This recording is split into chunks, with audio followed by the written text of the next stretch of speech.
Ateneo, no tomorrow. Winner go home situation for the Lady Eagles in the finals for the second straight year, hoping to delay the celebrations of LaSalle, and a free ball for the girls in white and green as we kick off set number 2. Ferrer picks Hervasio from the back line, sent back by Maraño. Cainglet on the left side, easily taken by Galang. Demesilio angles hers. Lazaro with the dig, open to Cainglet again. Mataas yung bola. Valdez able to save that, and another free ball for the defending champs. Gohing giving it to Esperanza quickly. Credit the defense of both teams. The defense of Ateneo in the first 2 sets of game number 1, Mosey, to me was at its best ever in season 75 of the UAP. They had such incredible coverage, incredible work rate, and incredible hustle. Natali lang talaga dun sa set number 3. As we look at, of course, Sir Peter Musi and Sir March Ventosa ahead of ABS-CBN Narrowcast Group and DTI channels. Salamat po. Thank you. Coming over and watching volleyball. Yep. Lahat po nanonood on high definition on Balls Channel 167. Boom Gonzalez, Mosey Ravena, Direct Abet Ramos at the helm of this exclusive ABS-CBN Sports coverage as Abby Maraño missed time. That one. Connection wasn't there in that last play between Esperanza and Maraño. Gretchen Ho, who has said that training and practices have been very emotional for them. And it's a matter of channeling that emotion the right way. And to them, they're very excited about game number 2. All of them are very excited for this one. They're up 2 here. Demesilio, unable to put it away. Back row from Hervasio. Galang showing such great digging ability. And Maraño pushes that one out. Good start for the Lady Eagles here. Skip Fajardo will come back for Mika Esperanza. A chance for us to send it over to Billy Capistan. Women Mosey, let me tell you that the Lady Spikers are going to give it everything they've got in today's game. Now, ibang klase yung tiwala nila sa teammates nila, and whatever the outcome of this game might be, they will definitely keep on fighting. Now, Coach Emil is expecting more from the girls this second set. Kailangang bantayan ng errors at huwag alanganin ang ginagawa. Their head should be in the game at all times. He just wants the girls to keep on playing good volleyball at huwag magpahuli sa bola. Kailangang bigyan ng importansya ang communication at timing. Huwag tayong pumayag laging magpahabol sa Ateneo. Your thoughts, Women Mosey? Ngayon naman sila ang naghahabol. Oo. Ang nakupunan ni Billy, ang Lasal, ay wala pang puntos dito sa set number 2. By the way, Mosey, paalala natin, may isa pa tayong guest maya-maya. Oo, abangan niya yan. Mamaya na. I-reveal natin yan kung sino yan. Of course, another player who was part of yung why volleyball is so popular today. Hervasio unable to keep that in play. Gives a first point to LaSalle as we check in with Selena Dagdag. At this point of the game, Coach Roger does not seem very impressed with how the team brought the game plan into execution. Kaya hindi ni Coach, alam niyo na dapat ang gagawin niyo. Pinag-usapan na natin to, yun ang gawin niyo. Coach further explains that a sign of good teamwork is not diverting from the game plan. Dagdag ni Coach, you know the drill, stick to it. Walang ako-ako sa team na to. Dapat puro tayo. Boom and Mosey. Thank you very much, Selena. And so far, it's working as Michelle Gumabao called for a double contact. And that is a 5-1 lead, which is never safe, as we know, in an Ateneo LaSalle game. Let's look at that. Medyo kumanta Mosey, no? Parang, ano? Di pantay. Yung tama sa bola. So you'll actually see that with the spin of the ball. Yes, got to. It's a great play. Abby Maraño able to put it away. Wala talaga safe boom. Even kahit kayo set, won eh. Diba? It doesn't make you safe. Down 0-2, down 6 points in the third, and they come back from the depths of defeat to take game number 1. And really, if Ateneo, as they get this point, loses this match, you really have to go back to that set. Yun talaga yung titignan mo doon, Mos. That is right. Yun yung nightmare eh. Yung set na yun. But of course, pero tayo lang naman yan. Yung mga player, di naman tayo naririnig. May sariling mundo yan. They are right now staying in the moment. And the moment is, they're in the lead by, well, just one. And they're still in this finals game. Siyempre, di ba?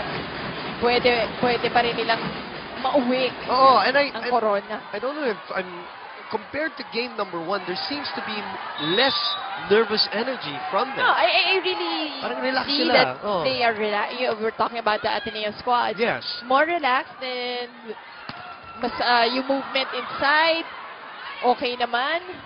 Reyes, set back. Reverse set to Gumabaw. Kayang left with the dive. They open up to Valdez. She mishits that one. And Maraño able to dig it up with one hand. Ferrer again. Valdez again. Oh, and Valdez goes down the line. And offensively and defensively, Ateneo is working well.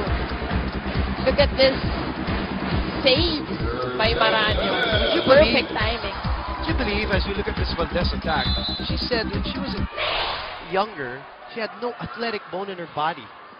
That's what she said. That's what she told me. She's like, hindi talaga ako into sports bago mag-volleyball. Baka hindi nahilig. Parang wala, oo. Pero yung athleticism, I think, Was natural. paghawak pa lang na bola, you know if a kid is athletic or not. Here's another one, another late bloomer. I had the chance to chat with Nika Reyes last night, and I'm sure the fans love that because she's a very popular LaSalle player. She learned to play volleyball first year high school. Oh, wow. And you all know, but in our world of volleyball, Mosey, that's kind of late. late. Yeah. Kind of late. We'll talk more about her and this game after these. Lamang po ang Ateneo ng 4.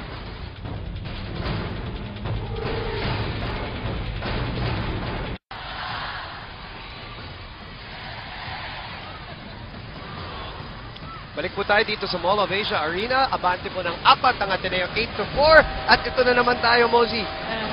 Bumigay na naman tayo sa mga request ng mga tao mula nung game number 1. Syempre, we're trying to please them. We welcome to the panel Rachel Ann Dakis, the champion, the superstar, and the commercial model, volleyball player. Ano bang? Dami. Welcome Rachel. Kamusta muna? Kamusta? Okay lang po. Sobrang kinakabahan kami dito sa game ng LaSalle Ateneo. Oh, sabi ni Cha kanina na mas nakakakaba daw manood. Totoo ba? Ganun din ba ang pakiramdam mo? Whether it's your team that you're watching o yung LaSalle Ateneo? Opo, sobrang nakakakaba. At mas nakakakabang manood kaysa... Ang lamig ka nung kamay ni Rachel. Opo. Ang lamig ng kamay. Para ba dito sa TV, dun sa laro. Hindi ko maintindihan. Okay, well, Rachel, we always say na, you know, ang ganda-ganda ng attendance, yung following, yung media attention ng volleyball itong taon na to. Unang-una, sinasabi namin lagi ni Mosey, salamat sa iyo at dun sa mga player bago dumating ka na kayo ang nag-udyat nitong ganitong popularidad, no? Pero what is your opinion on how it's been this year? Well, nakakagulat po kasi sobrang nag-boom yung fans ng volleyball. So, nakakatuwa po as a volleyball player na naging ganito yung kasuporta ng mga tao sa volleyball. Anong wish mo na, saan pa sana, ano pang wish mo sa volleyball as a sport? Sana mas lalong mag-boom like ng katulad ng basketball po na sobrang makikilala hindi lang dito sa local at as dito sa international. Sana mabigyan din sila ng exposure, kami din mabigyan na makapaglaro kami ng ka-international. Yan, wish ko rin yan eh. Oo. Wish ko din yan para sa inyong lahat. Dadating din tayo dyan. Dadating. Okay, pag-usapan natin yung laro. Anong opinion mo dito sa Ateneo sa LaSalle? Kung may prediction ka ba or anong dun sa nangyari ng game number 1. I'm sure yung mga fans mo gustong-gusto malaman kung ano iniisip mo dahil nag-champion ka na, pagdaanan mo na ang lahat at napanood mo na itong mga player na ito.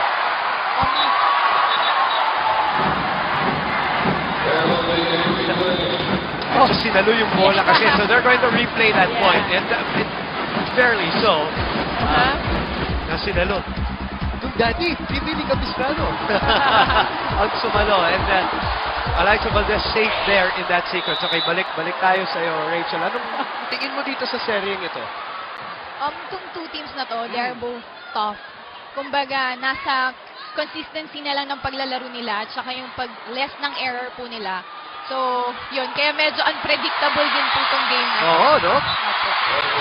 Ay, pinaalala ko, boss. Ano? Baka personal na hindi pwede. Medyo. Hindi. Eto muna, fudgy bar, all bar sa saya. Don't worry, Rachel. I won't put you on the spot. Hindi. Si Rachel... Lalong lumamig. Tinamaan. Linamig yung kamay. Hindi, Rachel, nung nanalo ka noong 2008 ba yun? Was it 08? You were down 0-1 in the series. O, ngayon, yan ang kalagayan ng Ateneo. Paano mo hinuhugot pa yung lakas pag down ka 0-1? Alam mo yung kalaban mo medyo malapit na mag-champion. How do you approach that game? Bale, pag ganun pong game, ito na yung labanan ng puso eh. Saka yung dedication mo sa paglalaro mo. Saka yung, syempre yung bibigay mong kapalit para sa suporta sa'yo ng school mo eh. So, doon na lang makikita yung lakas ng loob, yung consistency sa paglalaro. Doon papasok yan pag ganyan, down na down yung team. Tama. One of the best fighters we've had Yes. in the last, years of the UAP. Nakita natin si Rachel maglaro talagang hindi bumibigay. Oo. Kapit talaga. Ano nga eh, pag crunch time eh, Rachel Dakis na yan. Correct. Kaya naman dumami yung mga fans Oo, talaga. na-appreciate how she plays. Kahit na hindi na naglalaro, ikaw pa rin ang rini-request. Namimiss mo ba maglaro, Rachel, when you see a series like this? Sobra po. Inaasar nga ako kanina na napunta sa akin yung bola. Sabi, sige, kulang na lang ng jersey. Ready ka na po. Naka-green ka, Green and blue. Ganun ba? Oh, yeah! Oo nga naman. Ateneo's up here by 5 and a great long rally there. And in the middle, I look at Rachel Andakis and she is wearing green and blue. Fair naman. And, Galing. Sadya yan. Saludo ako sa dalawang teams na to kasi magagaling. Yeah, and I'm sure mo ay some of them are your good friends. Oo, sino bang medyo ka-close mo dito or kaibigan mo dito? I have some friends po sa Ateneo, pero syempre, saludo din ako sa Lasal kasi sa Ateneo sobrang gagaling nilang maglaro po talaga. Kaiglet gets it through. 13-7 is the score in the second set.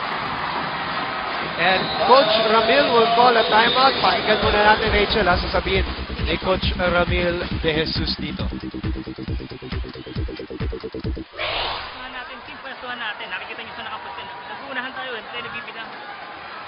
Disorganize yung blocking. Kanya-kanya gusto natin sa blocking. Tapos team, kailangan natin matake. Hindi pwedeng gano'n atake natin. Ilang days tayo nakadepensa pero hindi natin mapatay yung bola. Pasukan mo lang ng A-quick.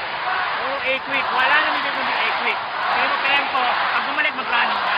Otherwise, try ka na. Mapasok mo sa isip mo yan. Kaya wala nang narinig ka. Compose lang kayo sa loob. Okay, what's up? Dali lang yan. Dali lang yan.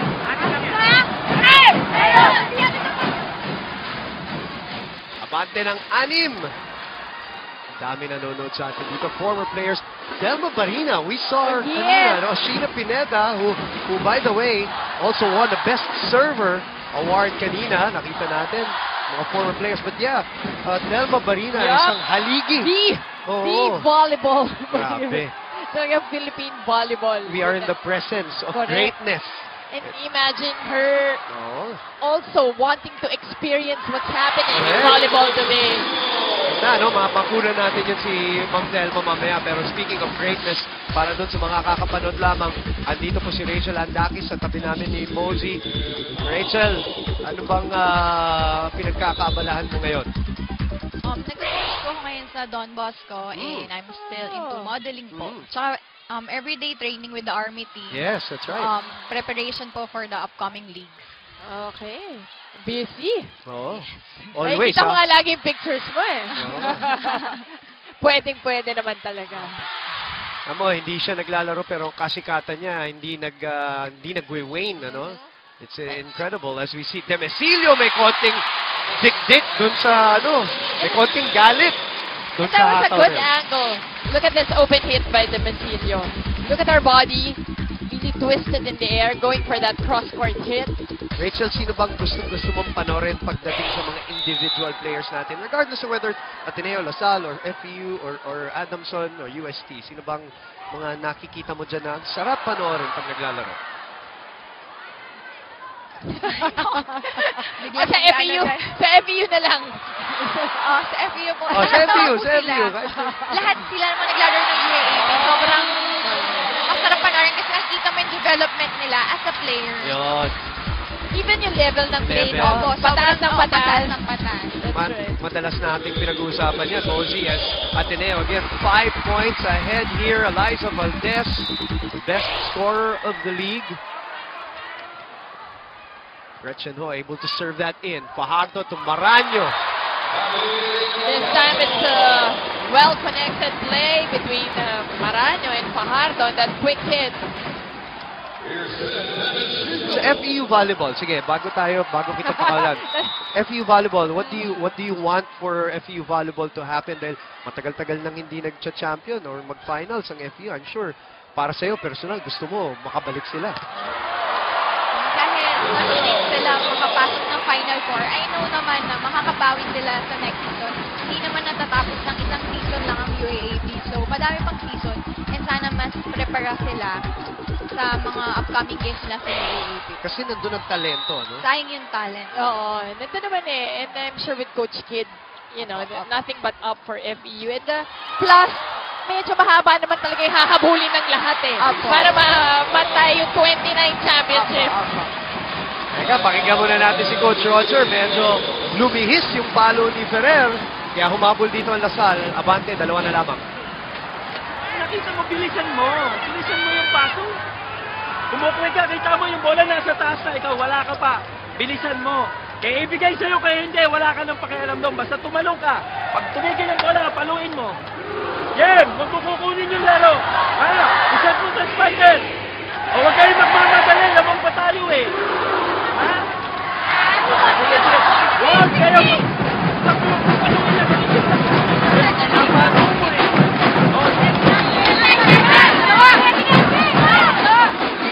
Ganda nung sinabi niya doon sa dulo. Jem, huwag mo kukunin yung laro. I-set mo dahil may pagkakataon yun kanina eh. Yun talaga. Again, it's about percentage. So, Jem Ferrer on the second hit. Oo.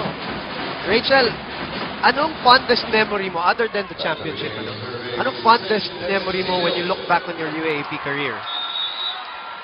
Yung nakuha ko po yung first award ko sa UAAP. Which At is? second year pa lang po ako. First year kasi hindi po ako nagagamit masyado eh.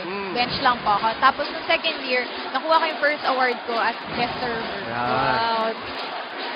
At Sweet parang mo. on the first year na ginagamit na siya, nagka-award siya kagad, diba? So, it's a nice thing. Siyempre nga naman, memorable din yun. Your message to your fans before we let you go? Maraming salamat sa fans na sumusuporta sa akin. Intayin niyo ako sa paglaro ko sa Shakey's Billy, pagkatali ang FEU, and yung sa Philippine Army sa susunod na Shakey's Billy. Rachel Andak is with us here. At si Chuck Cruz, pasalamatan din natin. Yeah. Nakalang muna, Rachel, ha? Hintayin natin ang technical timeout. Huwag mo kami iwan. Oo. Apa. Magagalit sila on Twitter pagka umalis ka kagad. Dahil sila po yung nakiusap. Ayan. Lumabas, and it's 16-13 at Ateneo ahead. Rachel, it's good to see you. Good luck with Thank you po. everything. Thank you po. And Thank you. maraming salamat. We'll take a break. We'll be back here at Studio 23. Opened last year, almost a year May, and has hosted many entertainment events already. A lot of happenings in the UAP, cheer dance competition, basketball competition. But there is no championship celebration yet in sports. Regardless of level, regardless of league, LaSalle wants to be the first one. Ateneo wants to solve that, and they send in the 5th member of the Fab Five. Nakachi is in for the first time. Kanina si Marge Tejada, Mosey. Now they bring in Nakachi as they are ahead by 4 here. Well, you will really see how much confidence Coach Roger Goreev has in that Fab 5. Yung sa mga veterans niya especially, talagang, I know, yung confidence level dun sa mga ganung players iba Yes. Tell mo, they want to finish it in the right way, yes, diba? yes. In a spectacular way. And Vasha with great reflexes. So Valdez has been hitting from the open side again, where she's very comfortable. Galang 2, eto na. That's not a good idea when Mika Reyes is in that net.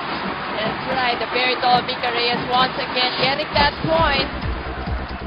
because of that gift given by the Lady Eagles. Mika Reyes, as I told you, did not play any sport at all. Kahit pigo daw, wala. Until first year college. And Grabe, no? guess who invited her to try out for the varsity team? Wild guess, Mosey. Phil Kainglet. Phil Kainglet. Oh, okay, sorry. Phil Kainglet. Inisip ko lang. It's a great guess. Yeah. And I say that because in the middle of this season, remember January, there was talk about Mika Reyes and Phil Kainglet taunting at the net, ganyan, but and all they- that. Just because they both came from the same school. Same Scholastica's, kaya yeah. inisip ko lang. She was in third year, Phil was, and they saw Mika. She was tall, obviously. Who cannot see that girl? And they invited her, and she tried out. She made it, and here she is now. She actually almost played for Wild Guess, Mosey. USP? Ateneo. Talaga. Hindi ba? There was a time that she was Really? That's about... Marami naman tayong alam ng ganda kwentong na yan. ganyan. Dapat dito, dapat dyan. She tried out, by the way. She tried out with Pia Geiser from UP. Dahil mga Saints ko girls yun eh. Oo, pare-pareho nga pala. Oh, that's a block. Reyes stares down Valdez on that block, and we are tied at 17 all. And the crowd of LaSalle saw that reaction. Look at this, Mosey. Look at this. And then the reaction. Whoa. Valdez turns away. Mika Reyes says, no way. Look at that. That prolonged stare down from the second-year player who I was just talking about. Who would have? A second straight block and a second straight stare down on the best scorer of the league. And that stare down is because they were trying to catch up with Ateneo, and now they're at the lead. Let's listen to Coach Roger first. Pinagtidiin na natin lahat eh. Tayo, ang lakas ng harap natin. Ang lakas ng harap natin. Hindi tayo, wala tayong isipin. Hindi tayo maabot sa harap eh. Wala pa tayong cover eh. Pag pumapalo siya, siya pinanunod ko eh. Wala na ako tayo. Sabi ni Coach Roger, nahirapan siya dahil napakaingay na, no? Hindi siya makapagbigay ng tamang instruction. But I like what he said. Pinapabayaan niyo si Eliza Valdez lumuhod pagkatapos niyang pumalo. Well, you know, because LaSalle, again, is a very strong blocking team. Ang unang sagot dyan is the coverage. Ateneo should be automatic dun sa mga coverages nila. Hindi pwedeng wala. Yun yung unang answer dun sa blocking na yan ng LaSalle. So LaSalle down 4 earlier, actually down 5. Now, down 2. That's going to be a violation on Eliza's. Now this is where it gets really testy for Ateneo. They were up 5 or up 4, and then LaSalle comes back. They have to keep it together here more than ever, Mosey. Plus, if they want to have a chance. Yeah. no timeouts for No Coach more Roger timeouts now. for Coach Roger. They have to deal with this on their own. Over-received. Over-received. And Coach Roger will send in Ella de Jesus as they are down 3 here. Eliza Valdez will move out, the best scorer in the league. Imagine Mika and Eliza playing together. If it happened, Yep. and Pia went to UP, and Mika went to LaSalle. One-hand set, and Nakachi puts it away to stop the bleeding. The very cute Princess Geisler, diba? Went to Yeah, when UP. I keep saying Pia? Yeah, Princess, sorry. Where did that come from? Our, Princess our Geisler. little princess, Sorry, diba? In the sorry, UAAP. yes. My apologies, Princess. I know she's watching. Favorite mo pa naman yun. Oh, favorite libero. What a real joy to watch. Oh, that's in. Oh yes, Aragana putting it again in the right place. This is what you like about LaSalle. Huh? Unang-una, hindi na-rattle when they're down. Secondly, talagang may mag-step up. If it's not Ara, it will be Gumabaw, it will be Maranyo. Yep. Service by Galang. That sails out. Good read. Di ka pa nga eh. Then Lazaro letting that go. Pero alam mo, when you're in the correct position, alam mo talaga when it's going out or not. Rosie, let me ask you this point about the whole taunting thing. Again, in the world of volleyball, because I say this, we have a lot of new viewers who are exposed to this taunting at the net for the very first time. In the world of volleyball, this is very normal. It's not new. And to some, it might be shocking to see these girls do these things against each other. Even good friends do this against each other when they go to opposing teams. And I know of some former players that I got to talk to, and they say they miss that part of the game. Yes. Your thoughts, Mosey? Exactly. It's really part of the game. You clearly see it in the men's game. As Mika Reyes once again nailing that one in. By the way, may sakit pa yan kagabi. I remember when I was talking to her, she was still under the weather. She says she's ready to go. She doesn't care.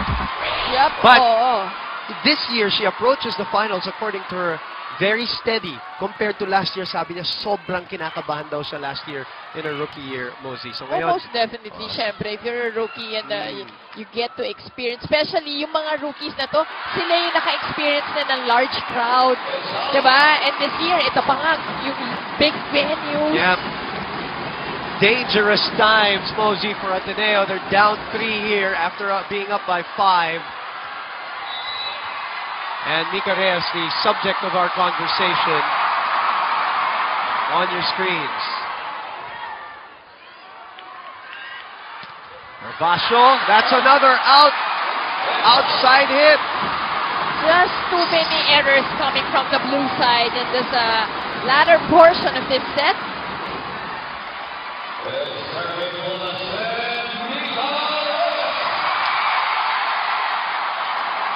You know, boom, going back to the taunting. Yeah. Hindi ka naman kasama yan. And Oh.